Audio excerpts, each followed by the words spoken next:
আইএসএফকে কড়া বার্তা বামফ্রন্টের, আসন সমঝোতা নিয়ে দ্রুত অবস্থান স্পষ্ট করার নির্দেশ। সঙ্গে থাকুন বিস্তারিত খবর জানিয়ে দেব। চ্যানেলে নতুন হলে অবশ্যই সাবস্ক্রাইব করবেন। আসন্ন লোকসভা নির্বাচনে একসঙ্গেই লড়বে সিপিএম, কংগ্রেস, আইএসএফ। কিন্তু দিনের পর দিন চলে গেলেও এখনও কাটল না আসন সমঝোতা নিয়ে ধোঁয়াশা।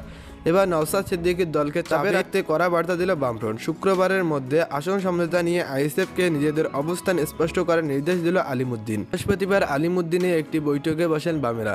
সেখানে ডাকা হয় সিপিআই এর শীর্ষ নেতৃত্বের। কংগ্রেসের ও আইএসএফকে আসন ছাড়তে গিয়ে শরিকি দলগুলির সঙ্গে বোঝাপড়া যেন না নষ্ট হয় তা নিশ্চিত করতেই এদিন আলোচনা হয়। সেখানে উঠে আসে আইএসএফ প্রসঙ্গ। 2 দফা মিলিয়ে এখনও পর্যন্ত 21 আসনে প্রার্থী দিয়েছে বামফ্রন্ট, যার মধ্যে শরিক দলগুলিকেও টিকিট দেওয়া হয়েছে। কংগ্রেসকে 10টি আসন ছাড়তে প্রস্তুত বামেরা, কিন্তু আইএসএফ কোন কোন কেন্দ্রে তাদের প্রার্থী দেবে এবং তা দিলে জোট কতখানি উপকৃত হবে তা নিশ্চিত করার প্রয়োজন বলে পলিট ব্যুরোর এক সদস্য। ও বারাসাত কেন্দ্রে দুটি নওশাদ সিদ্দিকীদের ছাড়া হতে পারে এমনটাই সূত্রের খবর। বিগত নির্বাচনগুলিতে ওই কেন্দ্রে আইএসএফ এর ভোট পরিসংখ্যান বেশ চোখে পড়ার মতো। পাশাপাশি ডায়মন্ড হারবারে যৌথভাবে প্রার্থী দেবে সিপিআইএম, কংগ্রেস, বিজেপি এবং তৃণমূলকে হারাতে বাকি সকলের সঙ্গে মনোভাবের এগোচ্ছে বামফ্রন্ট।